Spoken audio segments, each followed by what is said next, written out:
Hey everyone, welcome back to the channel. Today's video, I want to look at the top 10 chase cards and how much they have fallen with tariff news, stock markets crashing, crypto falling. Is this the end of Pokemon investing? Let's take a look at the top 10 chase cards. I'm going to exclude a lot of Prismatic Evolution in general just because Prismatic does its own thing. But I will just put it out there that if Umbreon falls, from its highs about $1,500, if it falls 30%, which is what I'm predicting for all these cards to fall at least a minimum of 30% during this pullback, that this will be $1,000 card, right? If you lose a third of its value from $1,500, it's gonna be $1,000. So that's a possibility of buying this card very early. So you better love this card if you're willing to hold it through the crash, because it possibly can go back up, right, in a year or two. But if this is a real crash in the Pokemon bubble, because everything else is crashing and people need their money, people have paper hands, a boatload of these cards are going to be hit in the market, right? Because the volume has slowly started increasing if you look at it. I believe that this is just the beginning, so I think there's more blood to be shed. And the number one thing I want to talk about is this Pikachu. I predicted this Pikachu will follow the same path as the VMAX Pikachu, right? Super hyped. The November set featuring a Pikachu that gets everyone hyped up. That's when the hype begins, right? Vivid Voltage, Surge and Spark. Then you got Prismatic Evolution following, which is Shining Fates. So a very hyped specialty set. This card is now down 25% from the math that I'm doing from its highs, and it's got way more room to fall. If you look at recent sell, 340. It's already going to go below 340 soon, okay? There's a lot of sales for 340. By the end of April, I'm predicting this card will be close to $300. And to just put it out there, by April, this card is going to be $300. The Chunkachu, by April, was at 310. So it's not out the ballpark that it's actually following the same path as the Chunkachu, how I predicted, right? So 460, I think the high on the Terra Crown Pikachu is about 490. So that actually the December January highs 461. So almost dollar for dollar. It's the same. We'll look at February doesn't have it on the other app chart, but let's look at March. Yeah, it ended March at 410. Ended March average 360. So a little more valuable with the Terra Crown, but possible by the end of April, it's already 340 right now. So it could get to 310. So smack dab right in the middle of where March and April is for this card. Then by May, maybe below 300. So that's what I'm predicting. Because we don't get any hype into the Pokemon until the end of May, which is when Team Rocket comes out. And it comes out May 30th. So we get 2 full months of people just unloading cards because they think the market's over.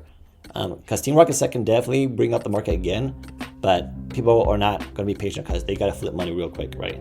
They're not really, probably not going to really invest in it. So next card we want to look at is the Greninja. Now this card had gone up before the boom of November. So if you look at it already, this card already had it had a buyout. I'm pretty sure we talked about that before, but it held that value. It hasn't collapsed, and just with the November, that's when it shot up to new highs. But if this card falls, this card actually has held up very well. This is a very small decline compared to every other card. This card has only fallen about 10%, so it's held up very well. And I think that has to do with the fact that people actually have seen the value stay, and it's had plenty of time to have the supply put out there, and the value has stayed. So there is a Twilight Masquerade reprint coming out. Now I don't know if these booster boxes are actually out in the wild, because I know I have no chance of getting sealed products, so I don't really look for it. But the booster box price, like I said, for Surge and Spark and also Twilight has not really fallen enough to MSRP that it's gonna make a dent in the market. Like Vivid Voltage, Shining Fates, those reprints really brought all the products back down to MSRP, and people couldn't scalp anymore. So therefore, everything just crashed.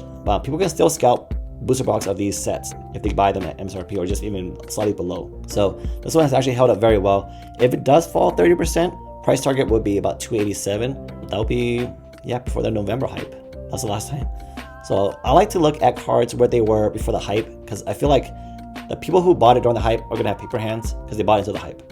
And the real collectors who are buying it before the hype, they're going to buy the same price that they patiently been waiting for.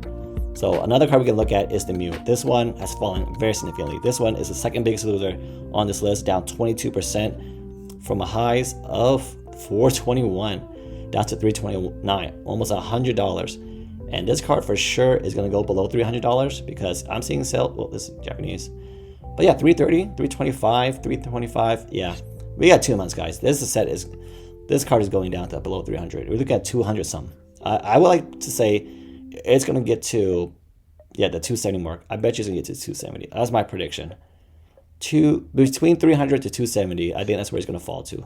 That's before the Actually, that's November hype. Maybe could it fall to 207? I think it's unlikely. I think retracement to below 300 for sure. Maybe 280. I like to see that. Charizard, the Charizard from 151 that really started the hype. This one is the first card that really created the chaos with sealed product. Up to this point, man, you could have had 151 anytime you wanted if there was a restock. I buy one or two, and that's good enough. I was able to buy over 10 booster bundles over a year time span that this set's been out. Now, this set's been over almost 2 years now, right? It's gonna be on year 2 if it reaches September, so when it came out. But anyways, this card was flat for a whole year. Like 2023 to 2024 was flat for a whole year. And then really, at the 1 year mark close to it, that's when the boom happened. Overnight, it was a 200 plus card. They went to 250, and ever since then, this card has just gone up like crazy. $300, 287. Well, I bought this in Japanese, so I'm not unaffected. So I've been selling off my 151 in English to take advantage of this hype period right here. I started selling my cards in January, so I've been trying to capture all this hype into it, and I've done very well. I've been able to buy the whole master set, complete my master set in Japanese, selling like a portion of my unfinished master set of 151 in English. So this card, if it falls anymore, like 151 has always held up very well compared to other sets. It did not crash when it first came out, and it was like the first set to really show value in cards, because the IRs for the starters were like holding around $25, $30. And I was like kind of shocked by that, because a lot of illustration rares before that was like 20 and under, $5 to $20. So if this card does fall 30%, you're looking at 205. It has a chance, you know, some 230s right here, 230s. Yeah, we'll see how far. Like again, I feel like we're gonna fall for at least 2 months. That's 60 days of falling, because there's no hype until Destined Rival comes out, unless they until they reveal the SIR for that set over time over April. Then maybe people start building hype again. Magikarp, this card has just been on a tear. First hyped card, first anomaly of the Scarlet Violet era. So I don't think this card will crash as hard as other cards on this list, because it itself is an anomaly, right? It's down about 20% from the highs of 276. Let's see how much recent sales are going for. 210, 209. So you're looking at below 200 again. By April, this will be below 200, 190, 200, 180 maybe. Yeah, 190, the December highs. It's possible. 190, 180. Yeah, that's my price prediction. Latias, I mean. Now this card really spiked up. Okay, it was at 185 up to 264. That's almost $100, $80 jump. And now it's pretty much 207. It's gonna get back. That's right. Most recent sale already back to its lowest point. So never mind, that's Japanese. Okay, we're looking at 200, 207, 200. So yeah, it's gonna go back to 185. Guaranteed to go back to 185. So if you were patient, you waited November, December, January, February, March, 5 months, you're gonna get it at the same price. Okay, you don't have to. The extra $70 you're gonna save now, you can use that to buy a booster bundle or something. Okay, you can. That's how you should invest. You should buy at the lows instead of buying into the hype.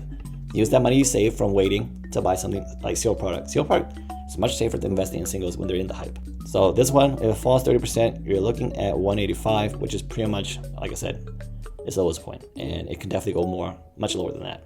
Now this Charizard, I pulled this Charizard on my release day video, and I did not love it at first, but I'm starting to love it now, because I actually played Charizard in the TCG live. So I main this card, or this Charizard EX, and so starting to love it because I see it every day. I'm gonna put some gameplay videos up for you guys. Yeah, this one really shot up, 107 up to 214, double up in value. That was a great time to sell this card. I should have sold it. I don't know why I didn't sell it. Because I think I'm starting to love it, just like I said, because I'm playing with it. Some recurring bond, And so this one, 207, if it drops 30%, you're looking at 154. Where would that fall to? Right around before the November highs. So right before the November, like right at the beginning of the hype. Fair value usually goes back to close to when the hype started, right? So 155, not a bad price. I think that's fair for a Charizard. 214 for just the first year it came out. Palladium Fates came out just a year ago.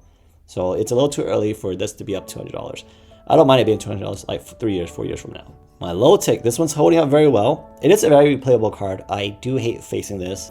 It's a tough card, it just stalls you. So, but I don't know how meta breaking it is. I have not played post rotation. If it one day wins a tournament, it would definitely go up in value. But right now, as it's just a mid-tier deck, I believe it's probably just gonna linger down lower and lower.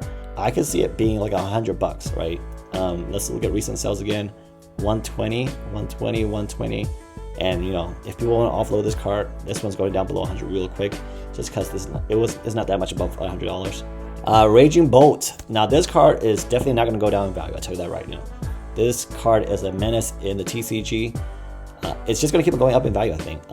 I think there is a Temporal Forces reprint. I'm not sure. I can't remember all these reprints, which ones are getting reprints or not.